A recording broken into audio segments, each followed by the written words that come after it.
Here are some of the most powerful words spoken by Jesus in the New Testament. Truly I tell you, whatever you did for one of the least of these brothers and sisters of mine, you did for me. One of the main points of this teaching is to challenge us not to see ourselves as better or more important than others, but to instead be willing to defend the defenseless. And there's no person more defenseless than an innocent child in the womb. That's why no issue reveals the true character of a candidate for public office more than the life issue. It's more than a litmus test. It's a window to the soul. Ronald Reagan once observed that the right to life was the most important God-given right of them all.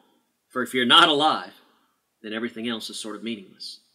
The right to life cannot be compromised like other issues, because a person can't be 80% alive and 20% dead. Either their right to life was protected, or it wasn't. A candidate that can't be trusted to protect the right to life can't be trusted to protect any of our other God-given rights either. When you look at the voting records of politicians, what you'll find is if they're bad on life, they're always, I repeat always, bad on everything else too. If a politician will rob a fellow person of their right to life, rest assured they'll rob you of your private property rights, religious liberty, and look for new taxes and regulations to rob you of your hard-earned money as well. Liberty isn't safe in the hands of a politician that doesn't hold all life sacred. For anyone that doesn't hold life sacred can't possibly know what true liberty is or where true liberty comes from. Because the spirit of true American liberty comes from the Creator, in whose image we are fearfully and wonderfully made. Recently, an overwhelming number of South Carolina Republicans affirmed that spirit when 79% of them voted to include language to defend the right to life of all persons, both born and unborn, in the state's Constitution. Mirroring language found in the U.S. Constitution, which states that no person shall be denied life, liberty, or property without due process of law.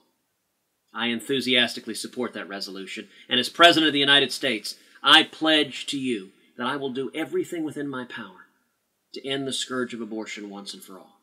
That I will use the full constitutional power and the bully pulpit of the presidency to promote a culture of life. That I will sign any legislation put on my desk to defend the least of these, including legislation that defends the rights of all persons, without exception other than the life of the mother, from conception to natural death.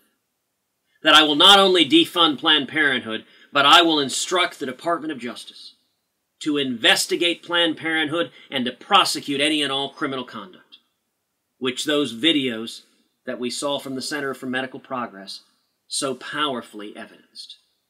Everything I just pledged to you should be an automatic requirement for any prospective president who takes an oath of office before an all-powerful God to preserve, protect, and defend our Constitution.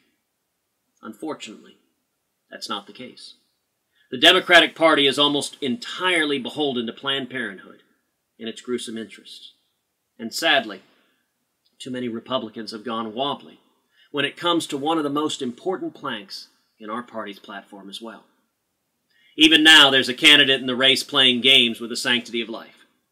Donald Trump spent most of his adult life prior to this election enthusiastically pro-abortion, even for partial birth abortion, if you can believe it. Now Donald Trump is the only candidate left in the Republican field who won't even pledge to defund Planned Parenthood, which is why Planned Parenthood named Donald Trump their favorite Republican last fall.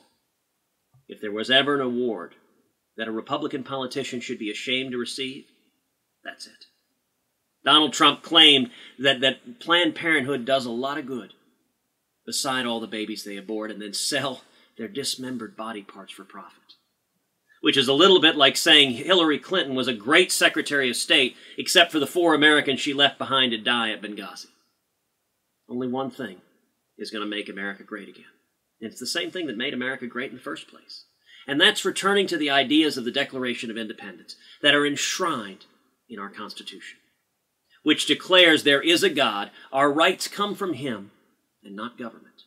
And therefore, government's most important obligation is to protect and defend our God-given rights. And chief among them is the right to life. As Thomas Jefferson said, the care of human life and happiness, and not their destruction, is the first and only object of good government. So this Saturday, as you head off to vote in the crucial South Carolina primary, I ask you to consider, who do you trust to protect your God-given rights? Who do you trust to appoint the Supreme Court justices who will be the critical deciding votes to finally overturn Roe v. Wade? There can be no more powerful statement about the sanctity of life than this.